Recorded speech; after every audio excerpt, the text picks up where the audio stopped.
All right, so hi everybody. My name is Elaine Kelly and I work here at the Leesburg Public Library, and I want to welcome everybody to the ABCs of Windows 10. This is the starting point for some of our technology classes that deal directly with the Windows 10 program.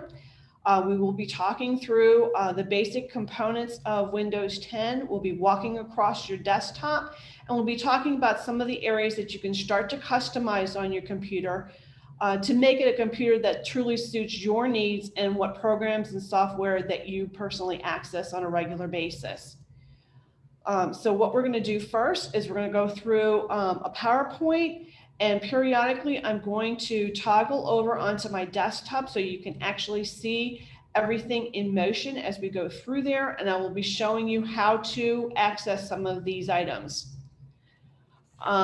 I sent to you everyone in the invitation email. I actually sent two. One was an invitation as well as the second one, which was the materials. So let me go unpack those materials just so you know exactly what you should have received.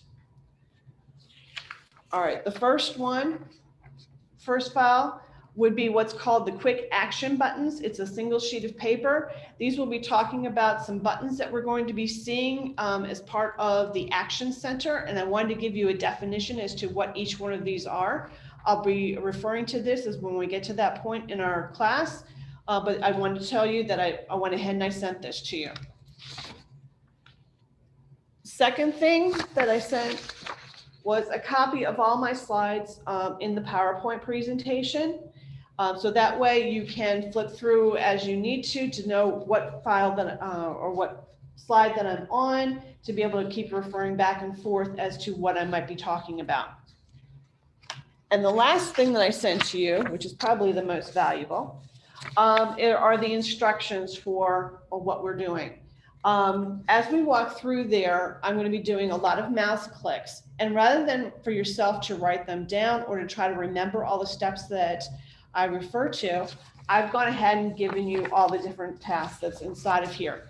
This is a great resource for yourself. So as you try to customize and do various different things on your own after the class ends, this would be able to walk you through all the steps, and so you can get everything squared away of what you need to be. Elaine, can I stop you a second and ask you, do we need to have this for this class? Because I just got into the Zoom and didn't print or do anything. You do not. They're just available to you, and that's why I wanted to just unpack what that second email message was. Okay, thank you. Sure thing. All right, the other thing that I do want to let everybody know is that you are not alone in your task of trying to customize your laptop, or if you have any issues with your laptop.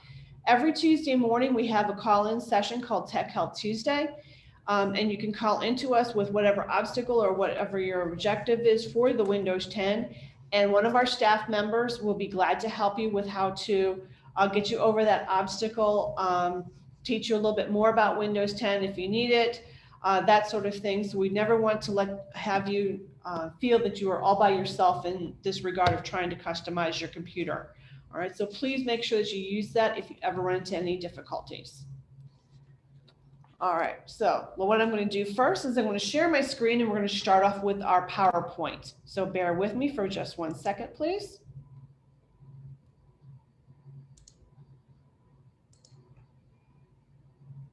All right, and at this point, you should be seeing my PowerPoint, the ABCs of Windows 10 on your screen.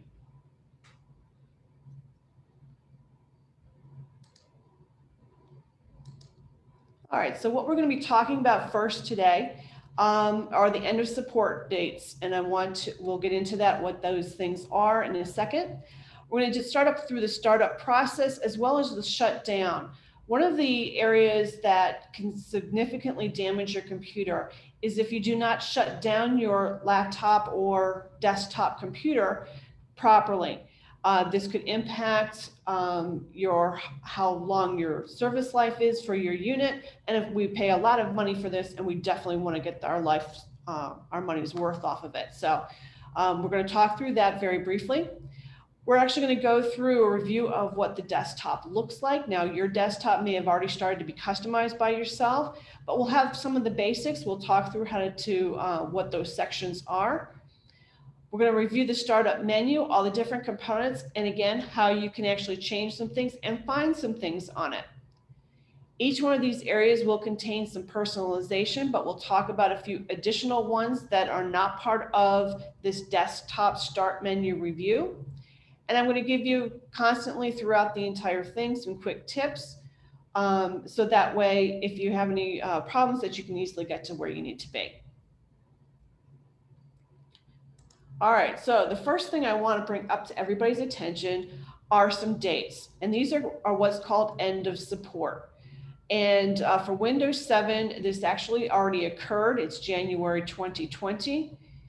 Windows 8, if you happen to have that on your computer or laptop, their end of support dates are January in 2023, and Windows 10 is October 2025. When a manufacturer, in this case Microsoft, releases a product out to its consumers, they have a life cycle that they have identified.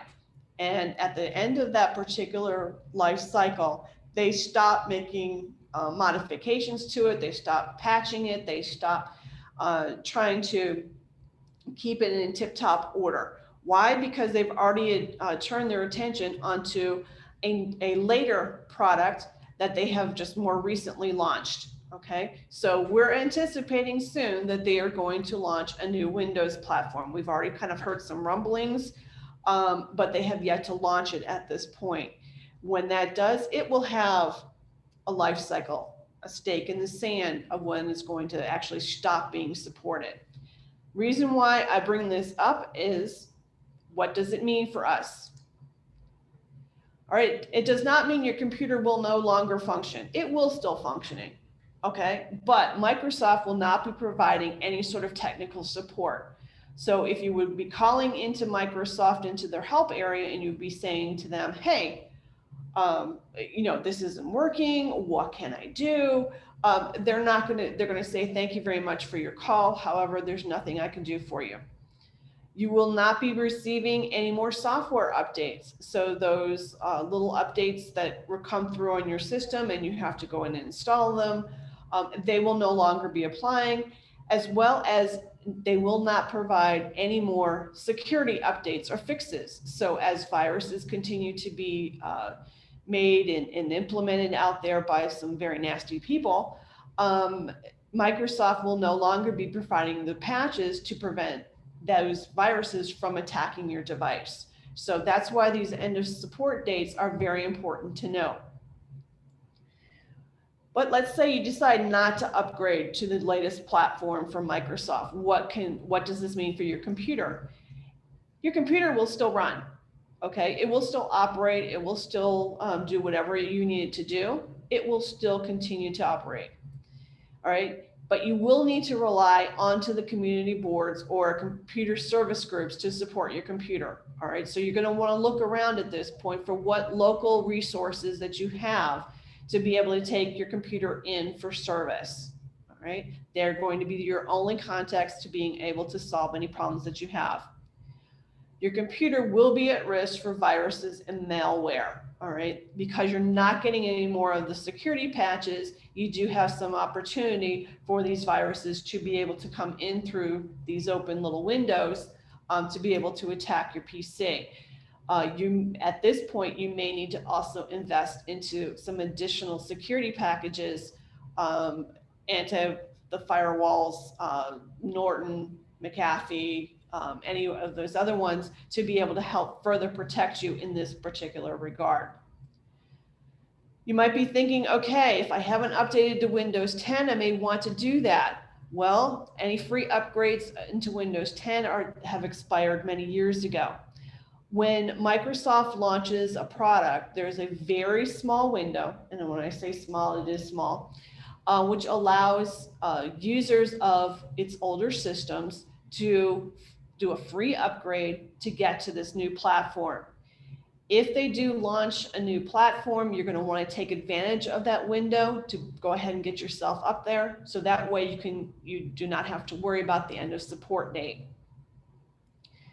At this point, if you're going to try to upgrade to Windows 10, you will need to purchase a license and you'll have to download the software from their site at this point. You'll have to look out there for the current prices, but it is not cheap. It is rather expensive.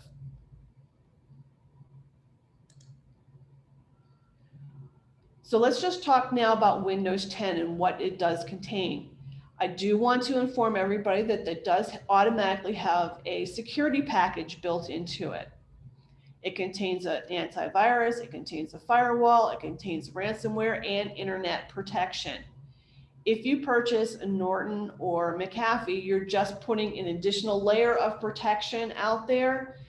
Depending upon who you talk to, they may say it's overkill. Some people say it's necessary. So it's really a personal opinion as to whether or not you want a second antivirus and firewall set up for yourself. If you do a lot of work out on the internet, it may behoove you to go ahead and have that second layer.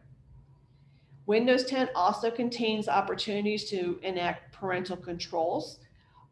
This is very good is if you have small children, but also keep in mind that if you have family that visit you, we are here in Florida and we are very close to Walt Disney World, is that, you know, when these family members come there, their kids are going to want to be entertained and you turn over your computer to them, just keep in mind that they're going to get into everything. A Find My Device service is available similar to what you have with your smartphone or regular flip phone. Is that if you activate that particular service, in case you happen to leave it somewhere and you need to relocate it, you can activate that to try to basically find it. A Windows Hello service also exists, similar to some of the latest smartphones, in which you could hold that device up, it recognizes your face and it unlocks itself. You may want that for your laptop or computer, you may not.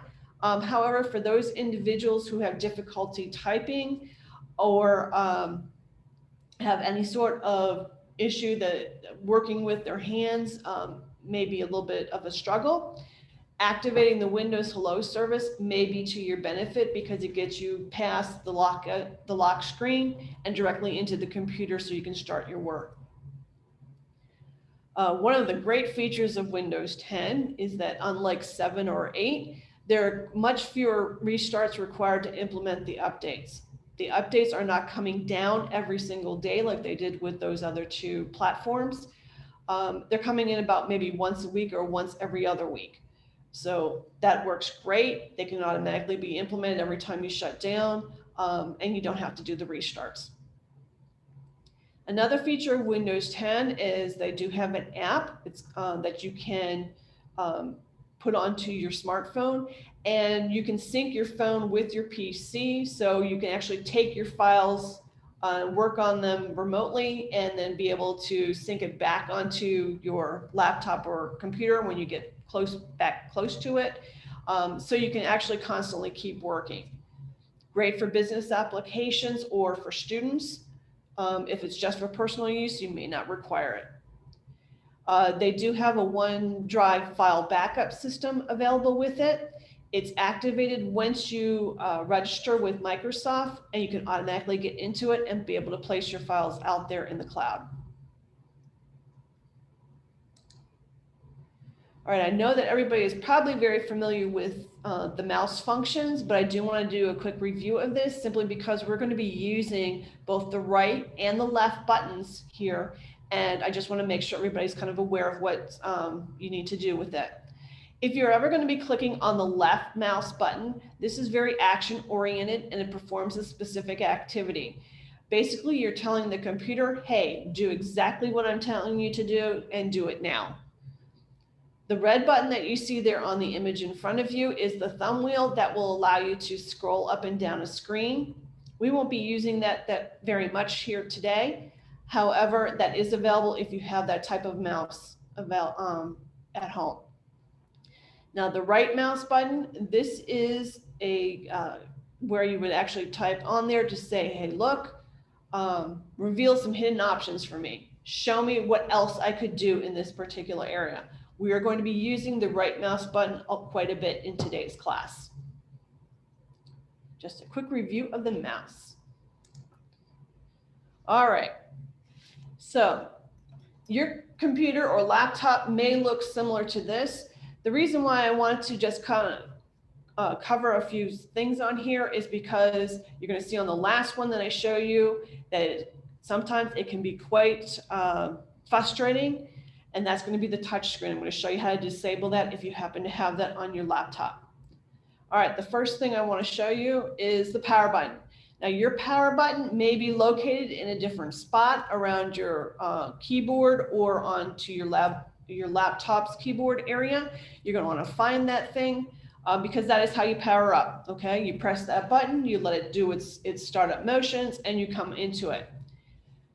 While we're here, I want to talk to you about shutting down. All right, you should never ever press the power button and hold it to shut down the computer. Okay. This is what's called a cold shutdown or a hard shutdown. And it basically you're telling the computer to just stop everything that it's doing and just shut off. All right. There are various different protocols that a computer goes through in the shutdown process. You want to shut down cleanly.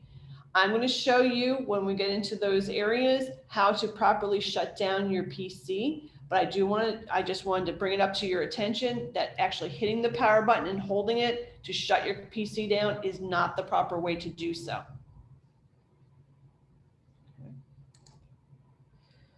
All right, you may or may not have this on your keyboard now, but I do want to point this out if you do because it is extremely handy.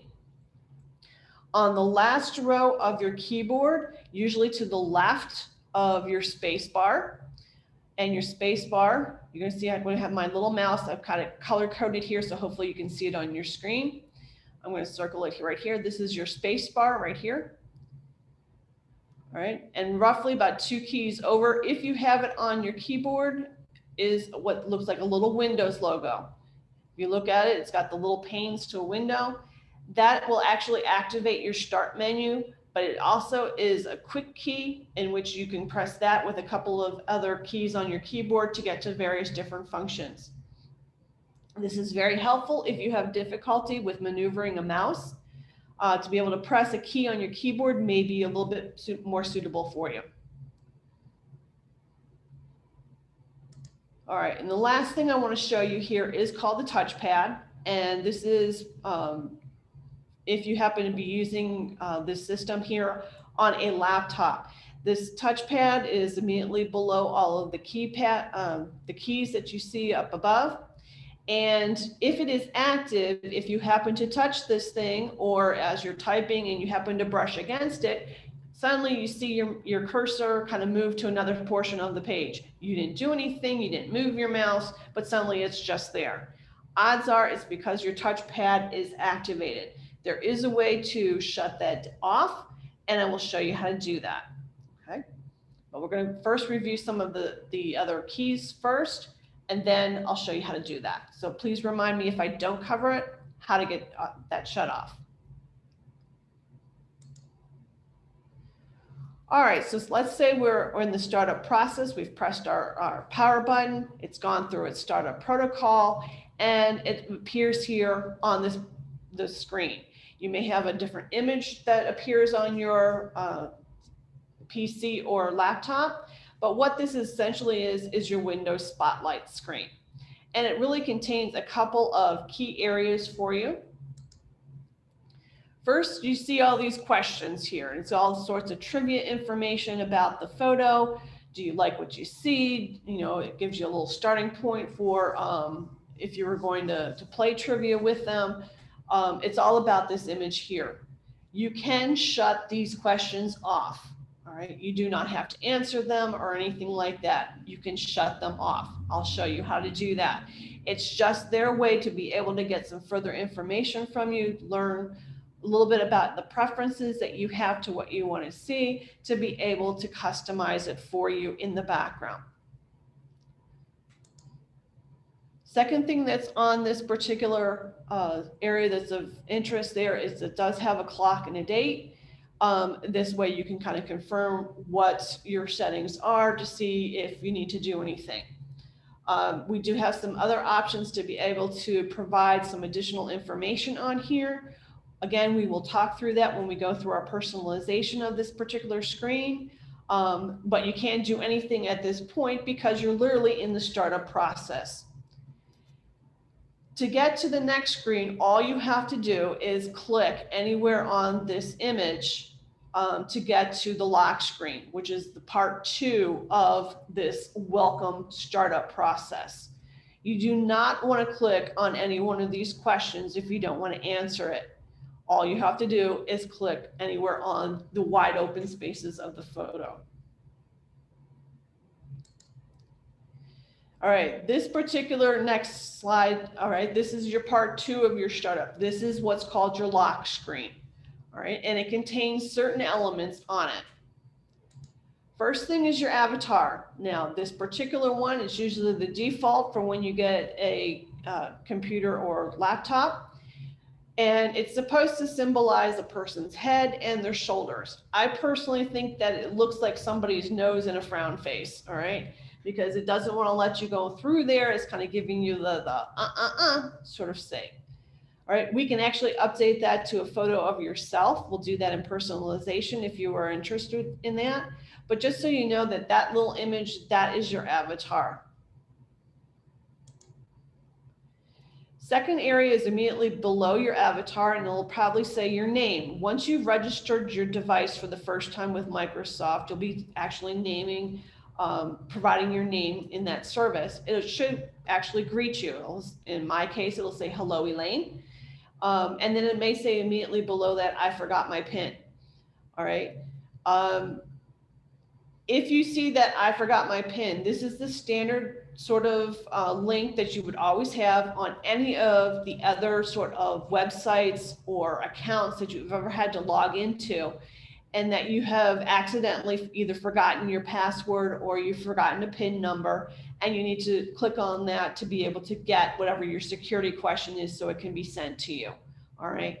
It's always going to say that. If you have forgotten your PIN, you're welcome to click on that. But if you do remember what it is, you're going to want to click on the next box. All right. And in this particular case, on my screen image, it's asking for a password. In one of the last security updates that Microsoft did, they actually asked you to set up a PIN number for yourself. Either one will work in this particular box. You just have to fill in what is requested. So if it asks you for a password, you put in password. If it requests a PIN number, you put in your PIN. You can either then click on the right facing arrow that's immediately adjacent to this box, or you can just press your enter key. Sometimes with the PIN, as soon as it gets the last number, it automatically goes beyond that. So it really depends on how your device is set up, and that's based on a manufacturer's setting.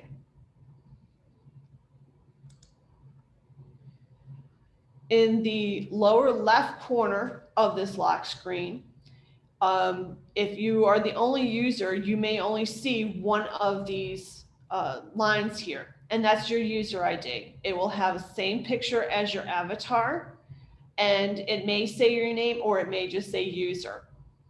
If you happen to have more than one line here, in which in the case of my slide, I have a second one listed here and it says other user. I'm circling it right now with my cursor.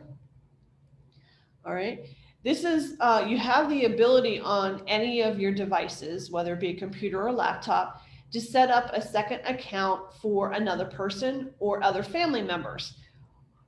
So this would be, again, real handy if you happen to have family that comes to visit you rather often. You can actually set up a profile for those other family members that allows them to get into certain programs, into certain areas, or if it's children, that stops them from going out onto the internet if they don't need to be there.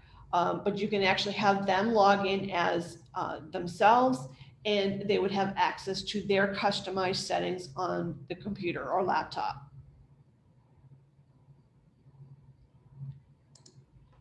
And the last item that's here on the lock screen are your quick action buttons. All right. Right now you see 4 are shown here on my lock screen. These are customizable as to which ones that you can show there, but regardless, you will always have the power button. That's the one on the very far right-hand side. It's a circle with a vertical line on it. Now, if you wanted to shut down your computer, right, at this point is be termed like what I would say abort, okay? Let's say you were getting ready to get into your computer, you had gone through the startup, you had gotten to this lock screen, and all of a sudden a telephone rings or a doorbell rings and you have to go answer it. You don't want to leave your computer on, you want to shut it back down again until you have some available time to come back to it. This is how you would be able to shut it down in this instance. You would press that power button here, and you would be asked 2 questions. You would select the shutdown, and then you'll get another pop-up that says, do you really want to shut down because you'll lose any sort of work, and say, yes, go ahead and shut down. That is one of the ways that you properly shut down a computer right here. And again, that's if you want to abort the login process because something has come up and your attention has to be taken elsewhere. Now, the reason why I showed you these via slides versus on my PC is because I had to log in to be able to get our class going. So I had to actually go beyond these particular panels on my screen to be able to hold our class. So that's why we're looking at them via slides versus actual on the computer itself. But once you key in your PIN or password, you should be able to come up onto your desk view. All right, now this is a pretty plain one, which is not a problem, but it does show some various different sections, and I want to make sure that we point out what they are to you, so that way you know what each one of these areas are called. We're going to do an in-depth view of each one of these things. So I'm just looking ahead here for this. Okay, so we're going to go through the different sections, and then I'm actually going to take you onto a desktop, and we're going to do some various different actions with it. All right, so the first thing that we're going to come up to is what's called the recycle bin. This is an icon here on your desktop. It's on every PC or laptop, and it represents your trash. Okay, once you hit delete or anything, this little empty trash bin will then start to fill up with pieces of paper inside of it. You're going to want to periodically empty this trash can. All right, now we'll show you how to do that. All right, next thing I want to show you, we're just going to talk through just the terms, and then we're going to go look at each one of these individually. Second thing that you may have on your desktop view are shortcuts. These are pinned to your desktop for ease of use. If you are a person that likes to, when you first arrive onto your desktop, see the different programs or folders that you always go into and you want to click and go immediately from here, you're welcome to do so. All right, we can actually create that, put that here so you can click on that and do that. Another location you can have it was via the start menu, where we can have it pinned to tiles. Or if you want to actually drill down to the software or folder, you can do it that way. This is where Windows 10 really starts to show how to customize your computer or laptop to what and how you like to work. So this means that you have to do some reflection for yourself. How in depth do I want to look for my items? If I want to search around a little bit, I can do that way. Or if I want a nice clean desktop here, just like you see on this image, you can easily have that also. It depends on how you like to do your work. I have seen before that this desktop can be completely filled with these little shortcuts. To me, it seems like it's counterintuitive because you're constantly kind of scrolling through to find what you need versus doing it another different way. Other people just have a very few sort of things kind of pinned here to hit those main items that they go to. And then after that, they start drilling into the computer. Your option, how do you like to work? You have to answer that question yourself. All right, down here on the bottom, this is what's called the taskbar. It's this gray bar that you see on the bottom of the slide. And inside of here, you have various different sections of items that we will be actually going through. But the first one is on the far left, and that's called your start menu. And this is how you can start to drill into your computer to find things. We'll actually be into that quite a bit in a minute, but I wanted to at least point that out for you. If you notice also, the image that it has there is the same as that key I showed you on your keyboard. So this is two different ways that you can access the exact same menu. You can either click here with a mouse, or you can press the key on your keyboard. Second area here is the search bar. All right, now keep in mind that this is not a search bar for the internet. All right, this is a search bar for your computer. If you're looking for a particular file name, if you're looking for a setting, you can easily type it in here if you'd like. It's just an option that they have available for you that you can look at, but keep in mind, it is not your search bar for the internet. You actually have to go into an internet browser to be able to ask the internet a question. It's not for this area. All right, that little circle that you see immediately to the right of the search bar is Cortana. Cortana is the Siri equivalent here for Microsoft. You can actually click on that and ask Cortana a question, and Cortana can go out and get you an answer. Cortana does have the ability to get out onto the internet to try to find you something, but mostly it does like to keep its focus and its search on the internet to the Microsoft site. So just keep that in mind. Cortana can help you find things on your computer, as well as to be able to give you instructions or help if you need to on how to use your computer.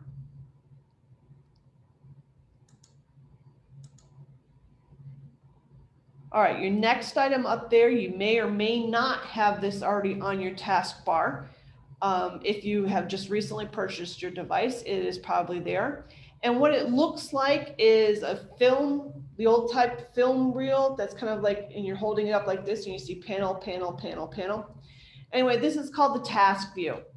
And what this does is if you click on that, any of your prior things that you have done in your session will actually be listed as little boxes of viewpoints, and you can go back to something to return to it to be able to do some more work. Again, this is part of that question, how do you like to work? Do you like to open up a program from the beginning and then search for the files for you to return to do some more revisions to? Or do you like to actually see where it was, click on that, and you'd be able to click right onto the file itself and go right to it? Again, this is just how you want to view it. It just presents the same information in a different sort of way. You may want to experiment with that just to see if that meets your needs. And if it doesn't, we can easily take it off the taskbar. All right, the next section, as we keep advancing towards the right-hand side of the taskbar, these are pin shortcuts, all right? As you open up any sort of program or software, it's going to create a little icon down here on the taskbar. You have the ability to actually pin it there. So as I had mentioned before, if you didn't want to have a shortcut out here on the open desktop, you want to keep it clear to be able to see this in our case here with this slide, this nice blue surface. You can actually have your software or programs down here in the taskbar pin, so you would just click on it to open it. Again, it's a different way that you can access the exact same thing. You just need to make some decisions. How do you want to start your work? Continuing even farther down to the right-hand side, we have what's called the system tray and your action center. These are icons that give you some status updates about your computer in general. So for instance, what you see here on our slide is we have an upwards facing arrow. And what that upwards facing arrow means is that there are additional system icons that are available for viewing if you would only click on this upward facing arrow. The next one over here is your Bluetooth icon. This one here is your power setting. And since it shows the battery is about half full, you may want to consider to plug it in. Again, this is just a slide, but it does give you some indicator as to what's happening there. One of the icons I do want you to kind of pay attention to is this one here with, looks like a little globe. Okay, what that means is that you are not connected to a Wi-Fi situation, and that so you cannot get out onto your internet. If it was hooked up to an internet, instead that icon would look like a pebble with ripples that are coming off of it. It's like if you were going to drop it into a bucket of water and you had that ripple effect coming out. That would show that you're hooked to your internet, and then you could actually go out and use your browser to be able to surf. If you see the globe there instead, it means that you're not connected. When we get a number of our tech help questions on Tuesday morning, one of the first questions we ask, if they say that they cannot get into a particular application that does require internet connectivity, we ask, are you hooked up to your Wi-Fi? We're asking, is that globe changed in appearance from the globe to that little pebble with the ripples off of it? Because that indicates that their router is on and that their device has been hooked up to it. So definitely keep an eye on that one if you have run into any issues and you cannot get to your internet. The next icon there that you see is your sound. That one there, if you click on it, you can get a slider bar to be able to either turn up your sound or turn down. The next one there is all about running devices. Then you see your clock with your time. And then this last little icon that you see here on the very far left, very far right, is what's called the Action Center. We're actually going to go into that in a few minutes to be able to see all of your notifications. This is where you would be able to have some additional quick buttons to be able to do some different things, as well as this could also give you some certain status updates.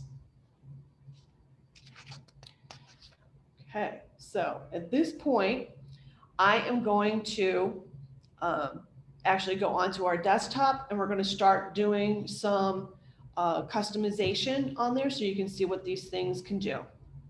Okay. All right, so I am going to share a portion of my screen. So bear with me as I transition here.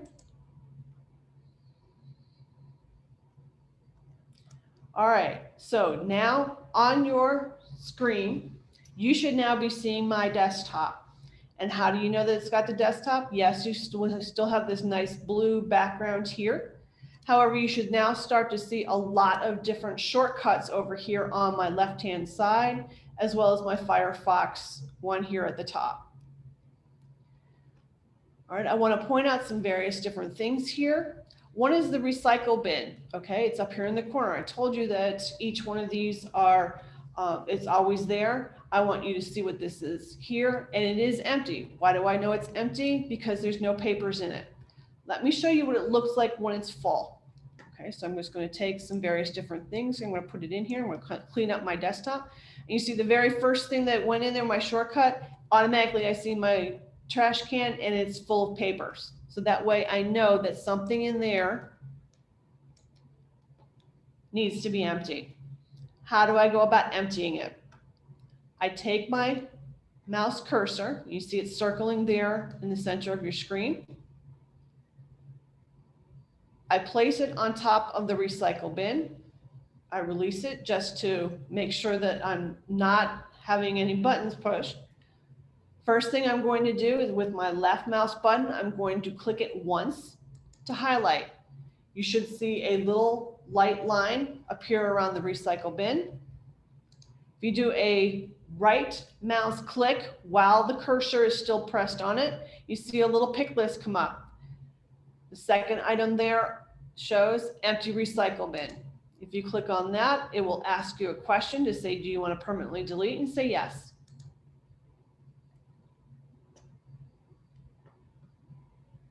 All right, so that empties my recycle bin at this point. Okay. So that's where we would go here. Here are some of my pinned items here on my taskbar. Now my taskbar is not the gray that we saw in my slide, it's black. All right, it's just simply that I prefer the darker background to be able to see my icons. We can easily change that. All right, to be able to get into our next area, which is our start menu, you can either move your cursor down here to the bottom far left corner where it says start, it's that Windows icon, and you can press it, or you can hit the key on your keyboard. And this is your start menu. All right, I am going to now resize my window so you can actually zoom in on this thing. Okay. So now on your screen, we should be zoomed completely into my start menu at this point. And we're going to talk through a couple of areas that are on here. We're going to walk from left to right. The first thing that's on my start menu is right here. These are what's called your system folders. You can actually set up which ones of these that you want to see visible. This top one here where it says the library, this is how we've got my particular laptop here set up. It is a library laptop, and that's what my avatar is. The other ones here are your system folders. The one I want to point out the most of here is the power one. Okay, so it's this very far one. This is the second way of how you want to properly shut down a computer. If you have gotten past the lock screen, you've done some work here on your computer and you want to power something down, how to properly shut down is you press your start button, you press power, and then if you do that, you'll get a second pick list and you want to then click shut down. That's how it tells the system to properly shut down, go through all of its shutdown protocols, and it will cleanly shut itself off. It prolongs the lifespan of your computer equipment. That's the way you want to do it. Again, never press the power button unless you have a real issue that you need to shut down with a hard stop. Okay. All right. Second section is right here. This is called your app list. Okay. App stands for application. Everything that's coming out now is all set up as an application. Excuse me. Sorry, I didn't mean to do that. And it's organized here alphabetically. All right. Lena, you had wanted to know how to find the Zoom application that you just downloaded. Well, you have two ways to being able to find it. Obviously, it's under Z for Zoom, all right? But right now we're looking from A to B. You have two ways to scroll down to that area, all right? If you move your cursor over just slightly here towards the right, all right, in between here and your pin tiles, the pin tiles is what's still remaining there to the right-hand side. They're those big things that are labeled Internet Explorer and File Explorer on my screen, all right? You have what comes up would be a little slider bar, and you can scroll all the way down to the bottom to find the Z for Zoom, okay? But sometimes finding this slider bar can be a little challenging, especially if you're not very comfortable using a mouse. So how can you also get down to that same letter Z very simply? Take your cursor, okay, and put it on any of these letters that are the header for that category. So for instance, I've got my cursor on the letter B. All right, if you click on B, your app list then changes to an alphabet. Each one of the highlighted letters that you see, A, B, C, E, F, G, etc., all the way down to the Z, will indicate that they have programs or apps loaded underneath there that you can choose from. In this case, if I type the letter Z, it automatically comes all the way down to the bottom, which is where you have Zoom. And what you want to do is you want to click this downward facing arrow to actually find the application itself. Now, in case you want to put a shortcut here on your desktop view, what do? All right, what you want to put is your cursor on the application's name. In this case, it's the Zoom, and it has the little old-time movie camera. Press your right mouse button, and you get a couple of options here. All right, first one says pin to start. If I hit that, I'm going to go ahead and do that. You saw what appeared over here was a tile, okay? And every time I hit the start menu, this tile will always be presented and I can click there. Again, do you want to operate that way, or do you want to have one that's out on your desktop? If you want it out on your desktop, put your cursor here on the word Zoom one more time. But this time I want you to click and continue to hold depressed your left mouse button. And you drag your item out here onto your desktop view. And I'm going to go ahead and just do it here, just because I want to make sure that you just kind of see that it goes off the screen. And now that has created a icon on my screen here. Let's see if I can get back to it.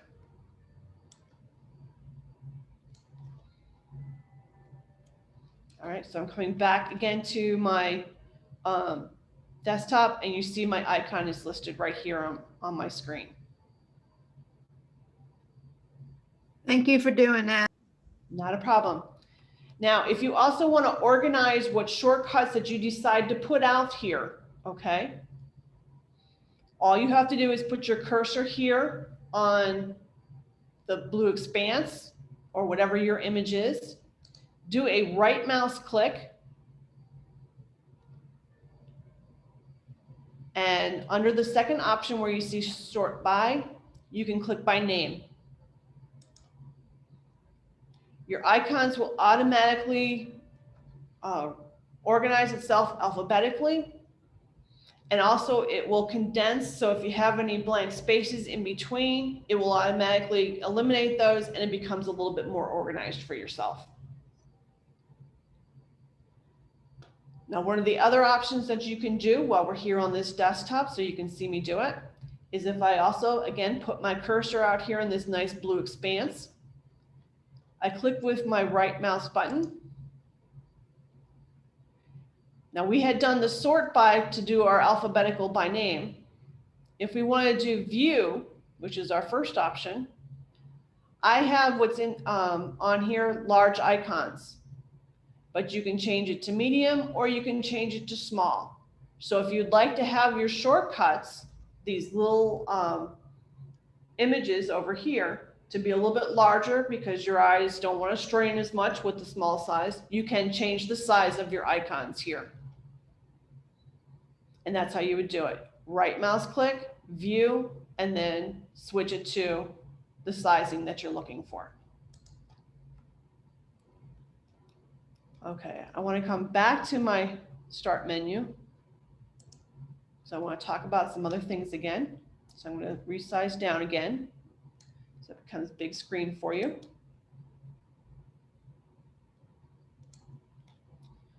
All right, so that hopefully it's now come back up there a little bit for you. All right, I want to come over here to your tiles, okay, because you have some options here as to what you can do. When you first come into any of, on your start menu, you may have some, they already have some pre-selected tiles that have visible. One of them may be updating itself. It could be a news feed. It could be your clock. It could be an email or something like that. These are what's called live tiles. These are ones that are constantly updating based on the information that's coming to you. If you want to stop those particular items from tallying or showing you new things, all you have to do is go onto a tile. All right, so I'm just going to choose, let's say, File Explorer. Okay, this is not one that I anticipate ever updating, so I will not see these particular features on this particular tile, but you're going to have it on yours. Mine's already been cleaned off. So, all right. But if you put your cursor on a tile and you right click, you have a lot of different options that are displayed here, and hopefully you can see this. One is the more option. All right. And in this particular case, you have an option here that's top. This says unpin from taskbar. Why does it say unpin? Because it's already on my taskbar. It's already down at the bottom so I can easily access it. If you would like to access this particular item via the taskbar when you come in, you can easily pin it onto, in this case with mine, the black bar that runs down on the bottom of my screen.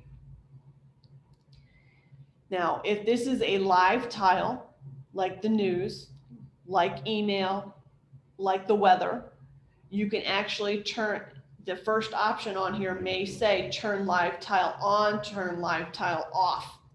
And all you have to do is click on that and it can either turn it on, so you'll see that stuff as it updates, or you can turn it off to stop that. Sometimes it can be rather frustrating to see all the constant updating if you're looking on your start menu for a while. One of the other things that I want to point out to you is what's down here. Now, because I'm looking at my File Explorer, I've been into various different elements of my computer before. I've been into certain folders, I've been into certain documents, that sort of thing. As you use any of your apps and functions, okay, it will start to generate a list of which ones that you have frequently gone into, which ones that you have done some things with, and it may actually list them down here. And you can actually just click on it and go right into that, in this case, folder for my ABCs of Windows 10 to be able to get that information out. You notice as I also hold my cursor on the ABCs of Windows 10, over here on the right-hand side, you see a little thumbtack, all right? This allows me to pin it. So I can always pin it to this list so it never goes away. All right. That's why you see up here in this top section, these pinned items. Okay. When I go into my File Explorer, I may want to go right into my documents. Okay. It's a folder that I've got set up in my computer. I might want to go into my downloads folder, or I may want to go into my pictures. That's what it means. You're pinning it to the top so it always shows up regardless if I'm doing a lot of extra work in other folders, and this list here will keep updating itself. So these pinned documents will always be there. If I ever wanted to take them off, I put my cursor on that and notice that my thumbtack now looks a little bit different. Instead of a thumbtack, I have the thumbtack plus this little round circle, or a little smooch, as I call it. And that means to actually unpin it. So I can actually take that off, and that will come off my list at this point. This is just quick access. Again, it's a different way you want to work. It's your option if you want to put that there. Okay. If I look at my Zoom and I click on my right mouse button, all right, I have some different options here. Okay. This is the one we just created, okay? Where here's my little thumbtack with the little circle against it. So I can actually take it off. So all those things, when you first get your computer and your device, has all these little boxes, these little tiles in your start menu. How do I get rid of it? All right, this is how you can do it. So I'm going to go ahead and I'm going to unpin it so you can see what it looks like. If I unpin it, the tile goes away.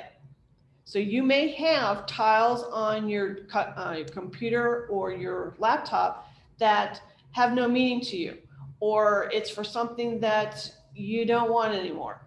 You don't want to see it when you press your start menu. That's how you can clean up your start menu so it becomes just what you need.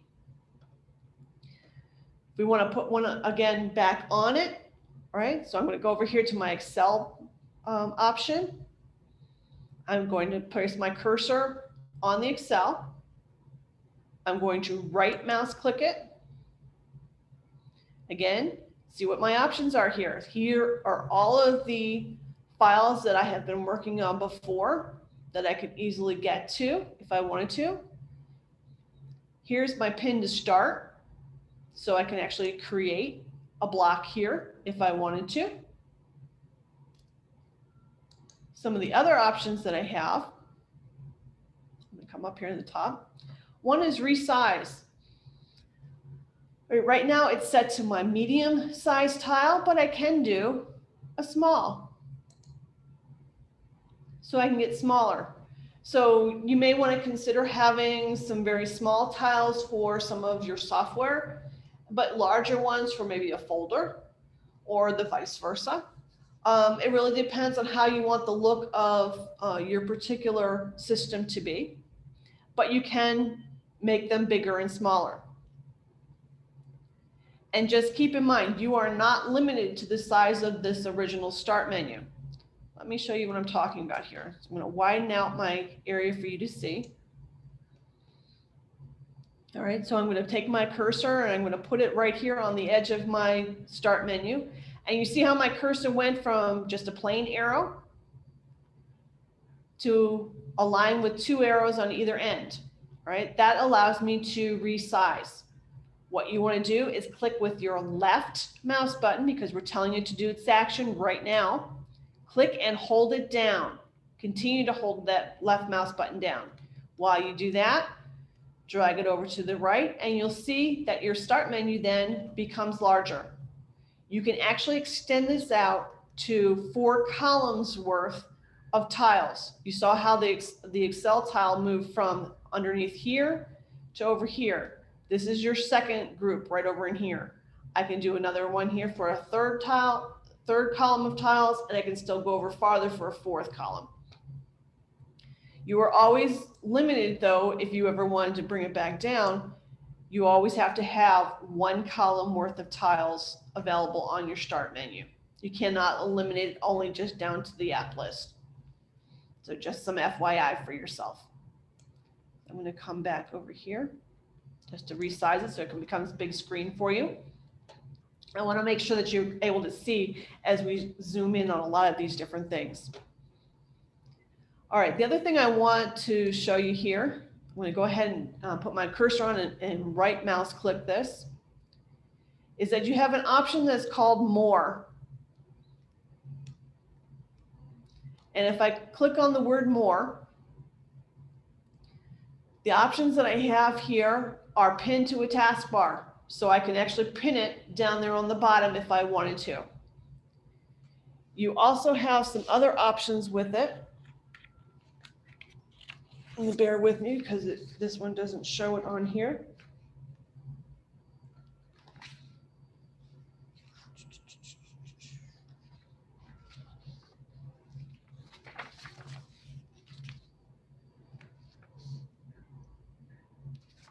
All right.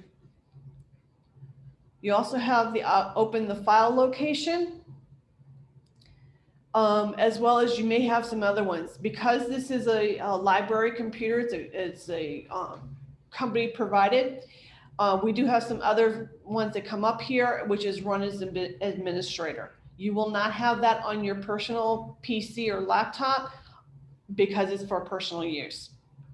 Elaine, I'm not seeing where you're saying that pin, Okay. unpin, copy, or any of that. Hold on for just a second. Maybe I have to open up my viewer. Okay, hold on for just one moment. Thank you for letting me know. Do you see it now? Yes, I do. Yes. Okay. All right. So let me go ahead and I'm going to widen out just a little bit more. I'm trying to zoom in as close as I can. Thank you for letting me know. All right. So here is the More option where you have pin to taskbar. So you can actually pin it down here at the bottom of your screen onto your taskbar down here for quick access. Immediately above it, this is the resize, where you can size it from small to medium. The last option that you have here is uninstall. This will actually completely delete it from your computer. So if you wanted to reinstall it, you're going to have to, in this case with Excel, download it from the internet through Microsoft, or if it is a software package that you've manually loaded with a CD, you're going to have to be able to reload it, you're going to have to put that CD back onto your computer to reinstall it.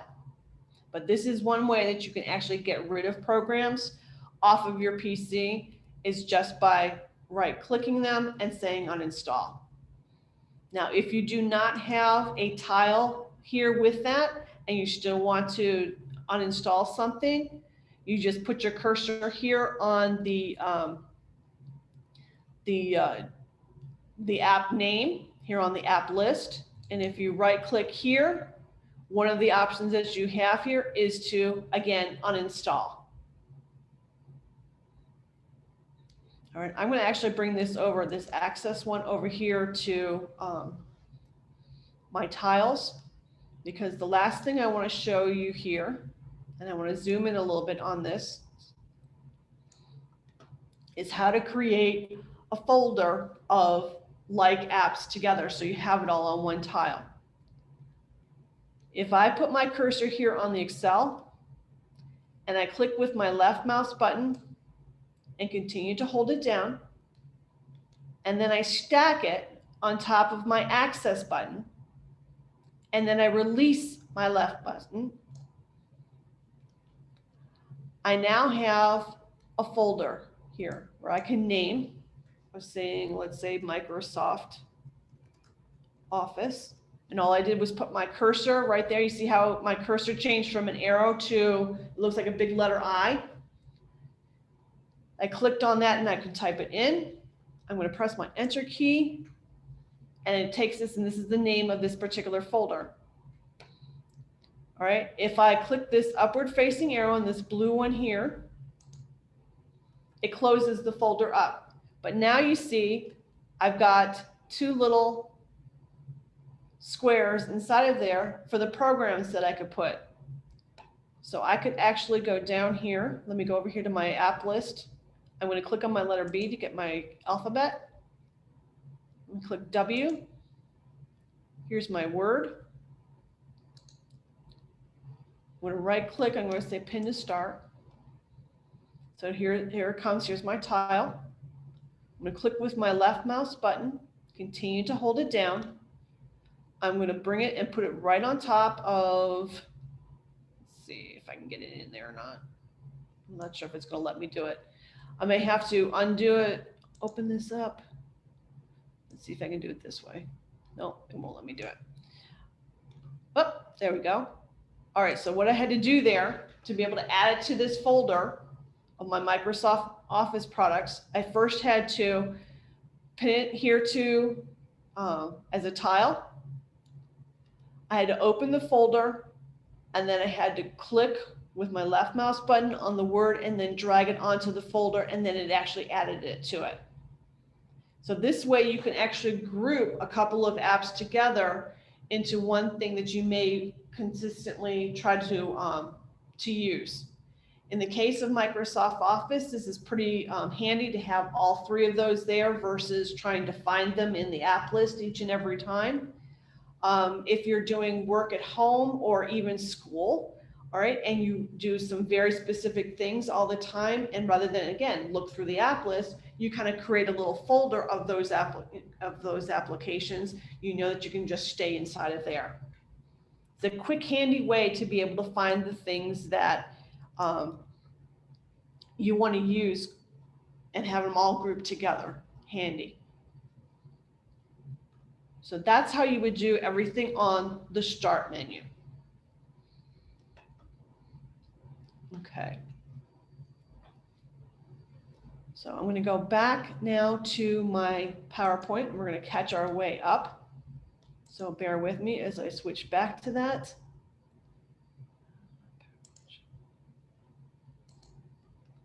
All right, this is where we left off. We started coming in here on the start menu, and we'll just do a real quick review. This is called the app list, which is immediately there in the center of our start menu. How you access it to start with is, of course, you press either the Windows key on your keyboard, or you can click on that lower right icon, lower left icon. These are your system folders right inside of here. Top one here is your user account, and it'll always have your avatar. The bottom one will always be your power button. This one here in the middle that looks like a little cog, that is your settings button. We're going to go into that soon. You have your app list. These are your tiles. And this is what I wanted to show you as being a live tile. In this particular case, this one here is a weather one. It will constantly update based on the atmospheric conditions. And again, to turn that on and off, if you don't want to see that update, all you have to do is do a right mouse click on that tile and say turn live tile off.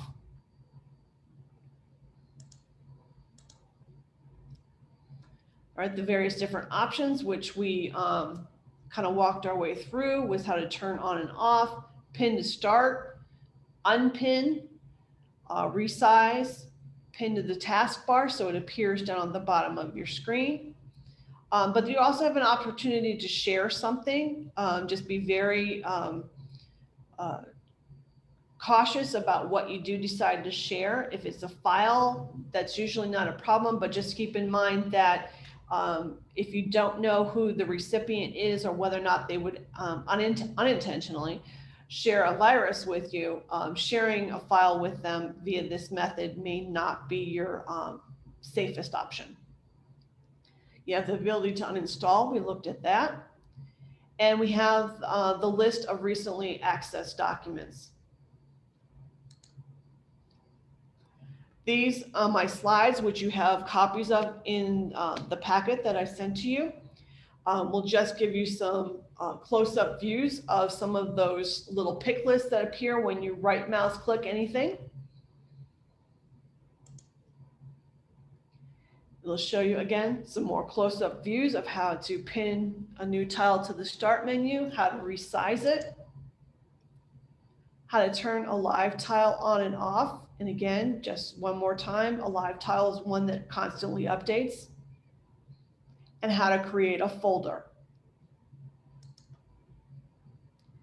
I also showed you how to enlarge the start menu. You move your cursor to the edge of the start, and you can go upwards as well as out to the side. If you drag your cursor to the right, just keep in mind that you can only increase to a max of 4 columns, and the minimum is always 1 column's worth of tiles. All right, so we've addressed everything on pretty much the left side of our desktop. We're now going to focus on what's going to be on the right side. And this is what's going to be called the Action Center. Now, as you've been using your computer or laptop, you may have been seeing, as you've been working, every so often you see a little message that kind of like slides in from the right-hand side. It gives you a little blurb, and then eventually it slides back out. This could be email messages that you've received. This could be a systems update of whether or not it's received some sort of update and needs to have some actions done on it. Or you could also be having, if you've downloaded some apps, like for instance, Facebook or Twitter or something, and you've turned on notifications, all right, these little notifications would then fly in and saying, oh, somebody posted this, a new comment on their feed. Do you want to see it or not? And then it would disappear if you don't react to it. This is where all these notifications are going to be coming from. You can actually change what you receive, what you do not want to see. You can actually even shut it off while periods that you're having to do work on. And you can actually say, okay, do not bother me during this time. Any other time, go ahead and send me these notifications. You can do all this different sort of work, and it's all via this Action Center. So we're actually going to go into that. On the bottom of your toolbar in the very far right, you're going to see this little icon here that looks like a little cartoon call out. And it may be just of the outline like you see here on my slide, or it could be filled in, or it could be filled in with a number on it, okay? the number signifying the number of notifications that you haven't had a chance to look at yet. Every different device is set up a little bit differently. It's based on the manufacturer of how they decide to display that particular icon. So what may be okay for what you see here on the screen is what's going to be here on my laptop. It may not be on yours. So just keep in mind, it's a manufacturer's decision on how they want to view it. All right, there are two sections to the Action Center. One is the Notification Center, and the other one is the Quick Access buttons, which is on the bottom of this area. What this does, when you click on the Action Center icon on your taskbar, it opens up a panel immediately on your right-hand side and has these two areas identified. Okay, you can customize both. Top section could be, what do you want to see? Do you want to see your calendar? Do you want to see if you have changes made to your computer in the background? Do you want to see updates of various different places? Do you want to see your top 10 email messages that you've received? All right, there are things that you can do in this area, or you can just say, leave it all off. All right. So how do we get to that? All right, I'm going to go back to sharing my screen on my desktop now. So bear with me as I come back over to that.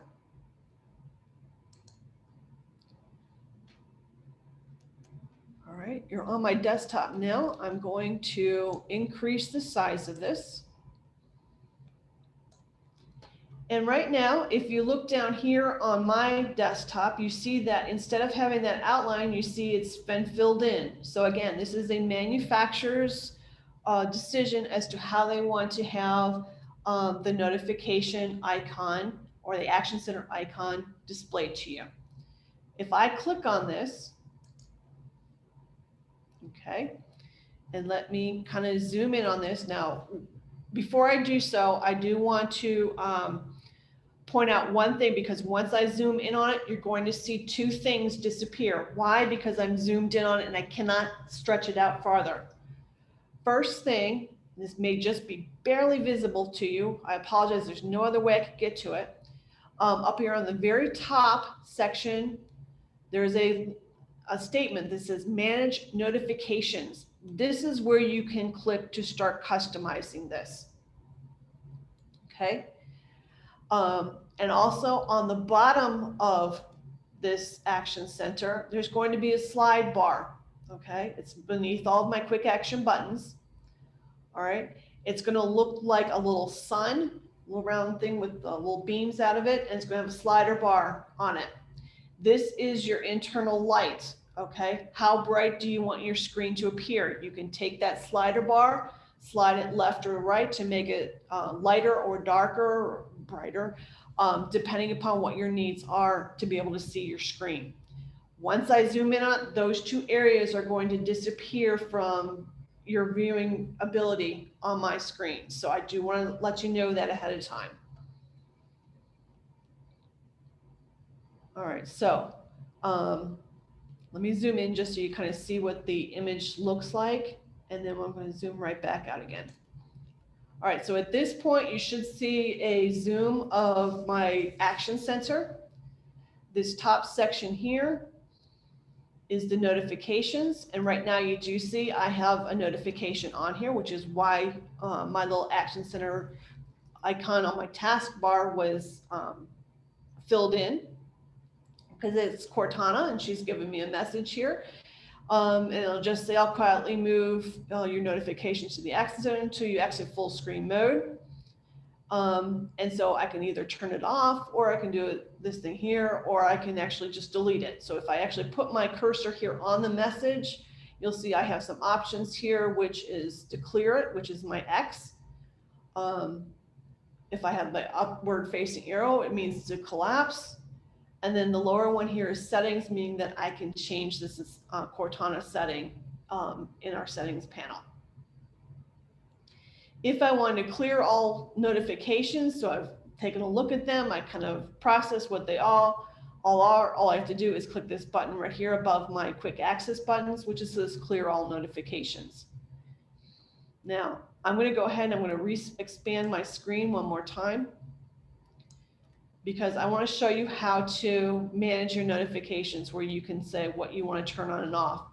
So up here, I'm going to say manage my notifications.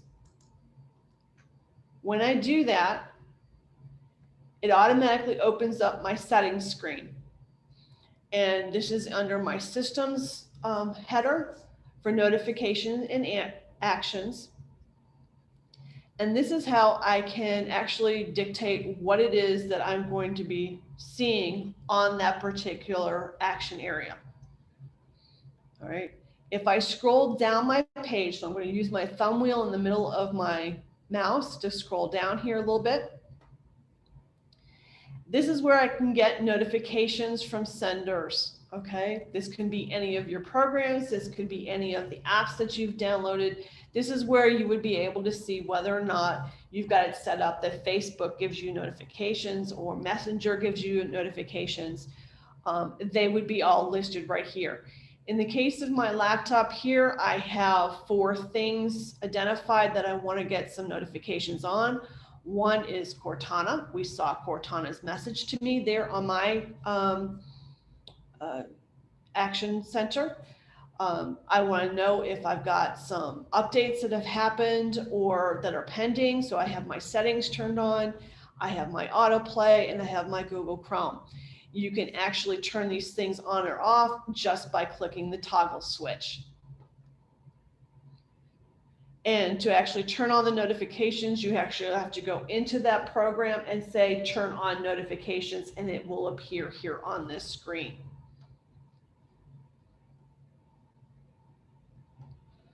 All right, so these are some of, if I scroll back up the screen, you see here that I have some various different things that I can say, and also give me additional things on my action center. One of them here says get tips, tricks, and suggestions as you use Windows. If you don't want that feedback from Microsoft, you can unclick this particular box and you won't get those sort of notifications coming in. You can say, you can play a sound so it can actually trigger your memory that may get aggravating, especially if you need to concentrate on something. To turn it off, you just click on the button. All right, you can show notifications on the lock screen, so you can say, okay, I have X amount of emails out there. Show me when I'm trying to log in, because remember, a lock screen was where we key in our PIN and our password. We could actually see there how many are sitting there pending. I don't like to personally see that information when I get to the lock screen. I want to just key my information and go. I don't have a lot of things presented to me on my lock screen. Now, here's the big button right here. Get notifications from apps or other senders. It's turned on. So as you load in new apps or other little programs onto your computer, if it is a service that allows notifications to be sent to you, all right, it will be automatically activated. If you do not want to do that, then you want to shut this off. You want to control what it might want to actually do. Be very careful about this when you start loading in some of these apps, especially with something with social media, all right, because you will be getting all sorts of notifications from them. Now, the second thing here, Focus Assist. What Focus Assist is that it allows you to set up times where you don't want to receive any sort of notifications. You don't want to know that you've received an email. You don't want to know that you've received a chat message. Why? Because you may be doing something very critical. If you are working from home or doing any sort of business, you want to be able to focus in on your business application. You want to set up certain times that allow you to do that without interruption. Focus Assist settings will allow you to set that up. If you have a child and they are doing their homework, again, you don't want these notifications to come up because you want them to focus in on their homework. You can set up the homework time. That's where you would be able to actually create the settings for you to be able to be your most productive. All right, this item right here is our quick action buttons. We're actually going to come back to that because I want to first talk to you about what these things are, okay? And these are these quick action buttons, again, off of the Action Center. So what I'm going to do is I'm going to activate my Action Center one more time. So over here in my far right corner, I'm going to go ahead and hit that button. I'm going to come in here so you can see it a little bit closer. Let's see if I can, okay, I won't be able to do that. All right, down here at the bottom of the Action Center are your quick action buttons. These are things that you can quickly turn on or off depending upon need, that or you can get to certain things. There's certain buttons that I want you to kind of pay attention to, because these are ones that you would possibly use in a home situation. All right, first one here is your Bluetooth button. Okay, it looks like this funny looking bee. And what that does is that if you happen to have any sort of auxiliary equipment, think of wireless earphones, think of a microphone, again, wireless, think of maybe one of those stylus pens, if you happen to have that sort of setup where you have a little thing to the side and you're doing a pen and you want to appear on your screen. These are connected to your computer via a wireless signal. And to be able to do that, you need to turn them on or off. To be able to access those devices after you've loaded their drivers on, is that you do need to turn on your Bluetooth. You can easily just click on this item or click it off, okay? It just turns it on or off. I'll show you here with a different one here that's not going to shut off our program. Let's see here.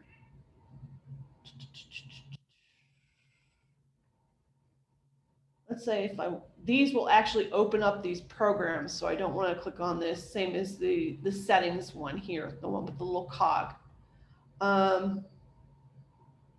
If I wanted to create a hotspot for myself, that's what the mobile hotspot is right here.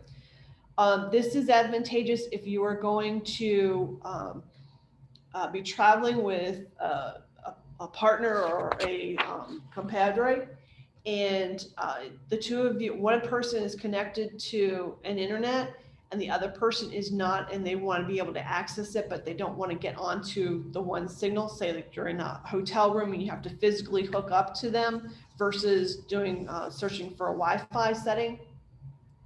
You can create a mobile hotspot for yourself, so the one person who's physically hooked to the internet then becomes the hotspot, and you just broadcast that. It creates a password that for the other person, they do a Wi-Fi search, they locate that IP address, key in the password, and then they are wirelessly hooked up to the Wi-Fi through your system on the hotel. So to turn that on and off, all you do is click that button and it becomes blue. All right, to turn it off, it comes back to this gray. Your airplane mode here, again, I don't want to do that because I'm actually hooked to a Wi-Fi here to, because if I click that on, it's going to knock me off and you're going to lose, and we're going to lose our class. Airplane mode is if you're traveling and you're going via airplane. Whenever they start up the airplane and they get ready for takeoff, they do say it's time for you to disable your computer, turn it on airplane mode. And basically what it's doing is you're telling your device, don't go out and try to ping towers as we're traveling along here for me to be able to use the internet. We just want to use everything locally here on our computer and not go out there. Turning your airplane mode on and off while you're traveling in the air, this is how you would do it. You would just click that button, it would turn blue. When you get to your next airport and you're sitting there waiting for your connecting flight, you just go into your Action Center, click on the airplane mode, it turns it back gray, and you can use the open Wi-Fi there at the airport. But that's a very handy button to have there. Any of these buttons here, that's all customizable as to which ones you want to see listed. All right, one of the things that I sent to everybody was this list of all of the possible action item buttons that you can have displayed here. So this is the definition as to what they each are. So you just have to find them off the list to be able to see if you want to use them or not. You will always have one row of action item buttons available to you, but you can easily add, like you see here on my screen, 4 rows or more. If you want to collapse what they look like, you just hit the button collapse, and you see how you always have those 4 always listed. To see what all the other ones that you have identified as for quick access, you hit expand and they're there. All right, so how do we create what we want to do here? We can do it by 2 different ways. We can go back to the manage notifications and actually do that one line that we had there, or we can do a right mouse click on any of these buttons right now, and we say edit quick actions. All right, if you see that, you'll see this little thumbtack here with the little round circle, or schmooch as I call it. You can actually click on that and it will remove it from view. All right, so for instance, if I want to take off tablet view, I can click right here on the unpin from my quick action buttons, and I unpin it, and you see it's gone. Everything shifts forward 1, and now I have a little blank here. You can easily add and do whatever. On the bottom down below here, not sure if you can see this or not, but you do have a done button. So if you finish modifying what you want to do, you just hit done, and everything goes back to the solid feature. And you see here, we still have our blank spot where I took off tablet mode. If, however, I'm just going to repeat this, I'm just going to put my cursor here on any of the buttons, doesn't matter which one, any of them, do a right mouse click button, go to quick actions, and I want to add additional ones on here. Okay, so I only started off with 4, but I want to add more for reference. Instead of clicking done, I have my add. All right. This will show you all of the other available buttons that are possible to add also here on my screen. So I click Wi-Fi. So now I've filled this one spot up here with my Wi-Fi. I'm going to click done, and now we see Wi-Fi right here. It's dark blue simply because it's activated, it's on. If it's gray, it means that it is not activated and it is not there. All right, so that's the way that you can customize your Action Center to be very quick. The key ones that I always look for on this area is the hotspot, the airplane mode, focus assist, if I want to quickly get to it, as well as night light. So if I'm working at night and I want to get a different appearance to my screen, it can go a little bit with a redder shade. It's not as harsh on my eyes. I can hit night light and it dims it on that, especially if I'm working in bad lighting. Those are the 4 I usually have on there. Okay. Right now I'm going to come back. I'm going to reopen it up.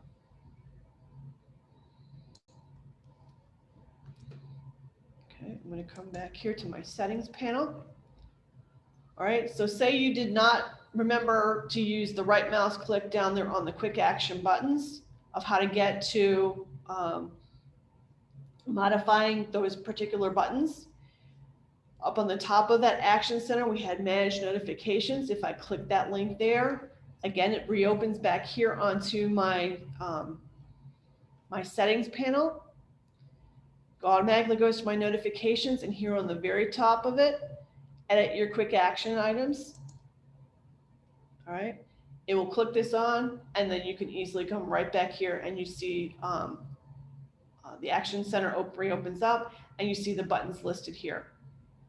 On other versions of Windows 10, you may actually have this panel open up and you'll actually see a list. This whole center section of the settings bar then changes instead to a list of the buttons, and you just toggle them on and off.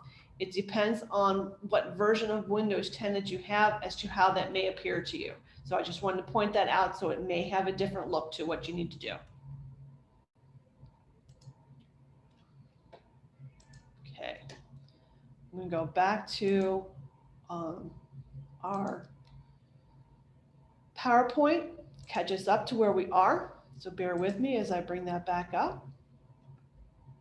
All right, so again, here's the top portion of our Action Center where we've told it what sort of notifications that we do or do not want to have shown to us.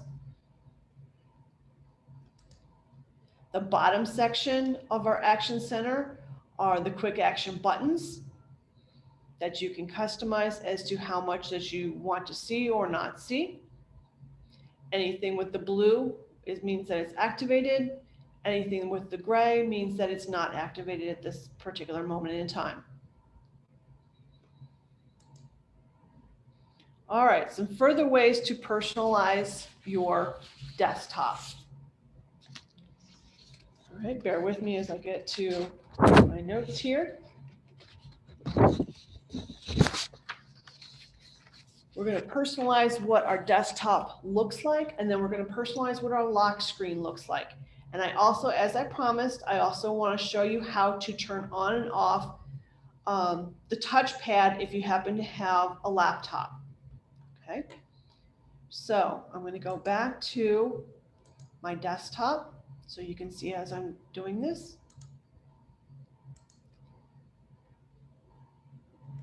So at this point, you should see my desktop view. We have this nice blue picture. Over here on my left-hand side, I have all of our shortcuts that we have alphabetized via via our other way that we talked about a little bit earlier. And now we're going to go into some personalization of the desktop, the lock screen, as well as turning on and off our touchpad. To do that, we have to get into our settings. So how can we get into our settings? There's a couple of different ways that we can. All right. First of all, we can go into via our start menu. All right. So we can either click on our start menu icon down here on the lower left corner, or we can press our button on our keyboard. Here on our system folders, okay, right above our power button, we have our settings. If we click that, all right, it's going to come back to my main, what we had already activated there. It's going to come up to this screen, which is your Windows setting, and you see all of our different headers here on your screen. System, devices, phone, network, personalization. It may be in a different order based on your device. Let's start first with how to turn on and off your touchpad. All right, we're going to go here under your devices. So if you just click on the header devices, it's going to open up. So we have a list of our options on our left-hand side, and we have our center section here, which gives us our ability to do some customization inside of there. About halfway down here on our list, and again, you can only see this if you were on a laptop. If you were on a regular desktop computer, touchpad will not be visible to you. All right, but since I'm on a laptop, it will be visible. About halfway down, you see touchpad. If you click on the word touchpad, your center section will update with all the options that are available to you with a touchpad. The very first one right here on top is that you have the toggle switch to turn it on or you turn it off. You will then get a question that says, hey, do you want to make changes to it? And you want to say no. All right, hold on for a second. Let me get back to that again. All right, so hopefully this is all gonna work. All right, so that would be how you would turn off a touchpad. So as you are typing something, please bear in mind that if your cursor automatically shifts way over to the side, you've got your touchpad on. You may want to turn it off if you're on that laptop. All right, let's go back to do some other little personalization. All right. Excuse me, Elaine, I have to leave. I thought this was ending at 11:30. I've got another appointment I have to get to. Will these instructions be in my printout? Yes, as well as I will be sending you the link with the YouTube. All right, thank you very much. It's very Not a problem. informative. Thank you. Bye-bye. Bye now. All right, we're going to quickly go over the last two things with pictures. It's going to be here under your main setting here of personalization. So if you click on this, it's going to default to your background. Okay, this is what's your setting here on your desktop itself. You can change this image here from, in this particular case, my blue background, to a different image. It has some preloaded images here immediately below it that you can change to.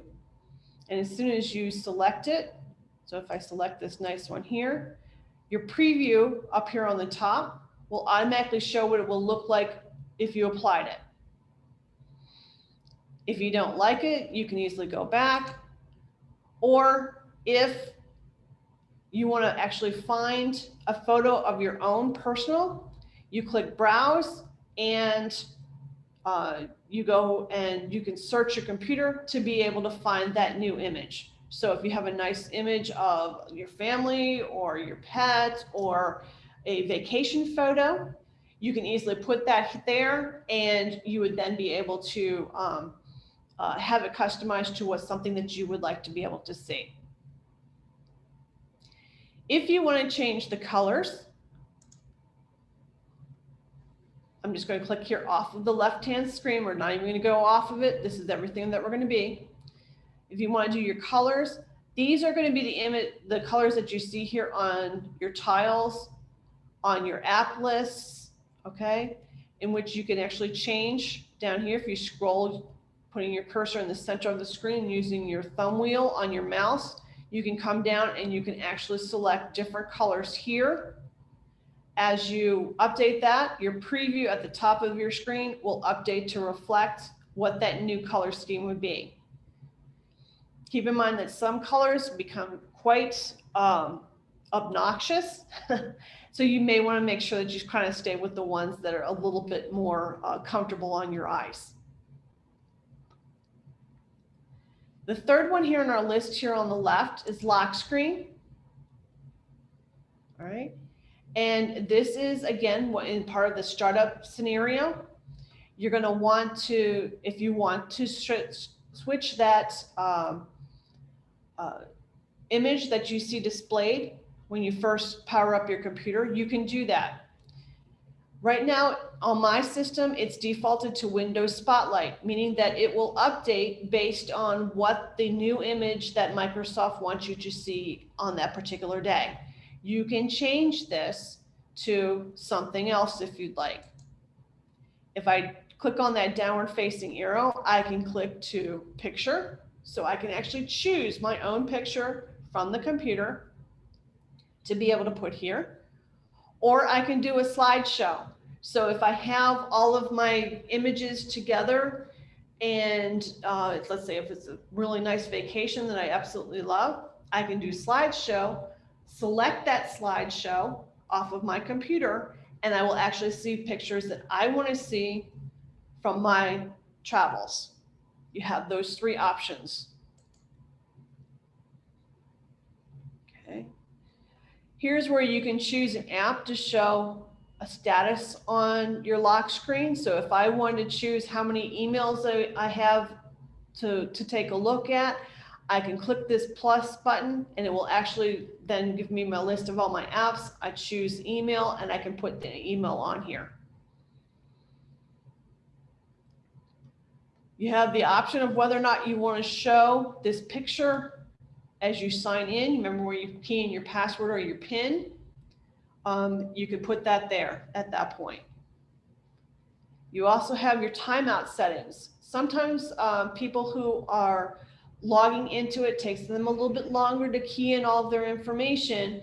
You may automatically, your screen starts to power off or just go to black. You can actually increase the settings here with this last item right here.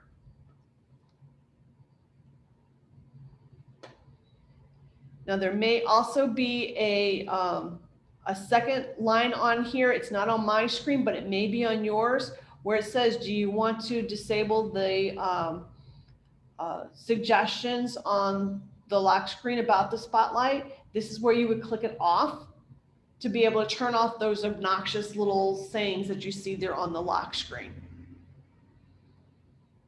Because I've already had it switched off because this is a company laptop, it's not going to be presented to me. But on yours, it may still be here. It'll be approximately in this area of the center of the screen.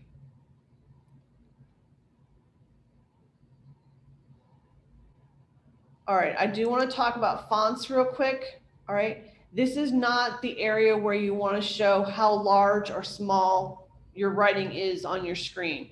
This instead changes the look as you type on your screen what it might be. You're just selecting the type of font of what is going to appear. This does not mean that if you were in Microsoft Word or Google Docs or Notepad or anything like that, that's going to take this as a setting. This is just for anything that you type on the desktop or in the computer itself that you're displaying to you as you're doing that work. When you're inside of Word, Google Docs, Notepad, PowerPoint, anything like that, to change the font style, you actually have to set it inside of that software versus here. Okay, so those two do not talk to one another here. So I wanted to make sure I pointed that out. All right, the start button here. This will actually show you what you, some other additional things on your start menu if you wanted them to appear. When you press the Windows icon for your start button, you may show what you recently added, or you can show your most used apps. So they would automatically be on the app list instead of having all of them alphabetized there in categories. You'll have a list of instead what you most use, and then your categories will be down below that. It's just the way that you want that particular section of your start menu to be presented. So remember, you have your folders, you have your apps list, and then you have your tiles. This would be under the apps list. Do you want to see your most used apps up top and then your regular app list down below it? Or as I've got it shut off, I just want to see all my apps instead. All right, and on my taskbar, this last one here, okay, obviously you want to lock the taskbar because you want to see it, okay, but you could turn it off if you don't want to, where you have these automatically hide. All right, down here towards the bottom, it says taskbar location.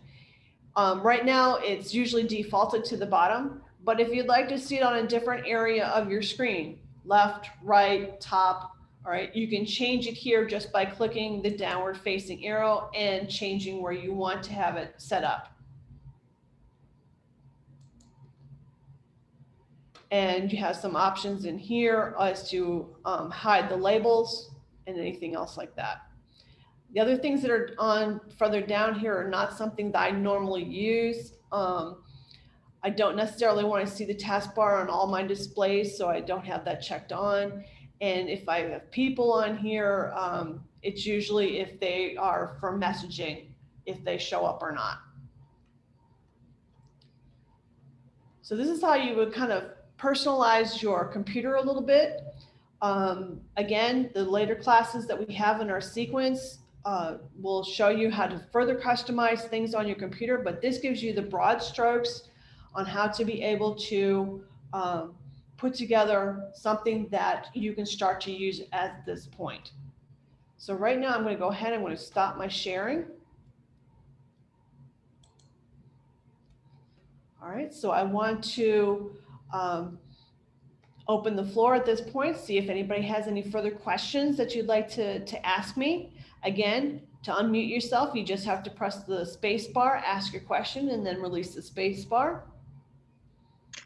When I got a recent update, it changed the color of my screen where all my apps are to a light gray. I mean, very light gray. Mhm. So do I just go into my settings and pick a different color? Because the toolbar, everything was changed. Yes. One of the last updates that did come through on Windows seemed to adjust a lot of those features. I've had to actually do it myself, in which I had to go back and reset my colors as I wanted them to. And in those areas that I just showed you would be able to do that. Thank you. Any other questions? I get a lot of notifications for the, what is it, the virus protection. Mhm. And it's asking me to renew or purchase, which I don't want to do. But I haven't been able to remove that from notification. Okay, you could do it by the main notifications when you do on the Action Center. If you hit manage notifications, that one button that says allow all applications from all these apps, that will automatically turn all of them on. Okay. So what you're going to want to do is you're going to want to go into your antivirus program and actually turn off notifications from there. So that way, it doesn't send you anything and your system is not looking to receive anything. That's how you would shut off those two things there. So then it's not through the action, it has to go through the actual virus protection software.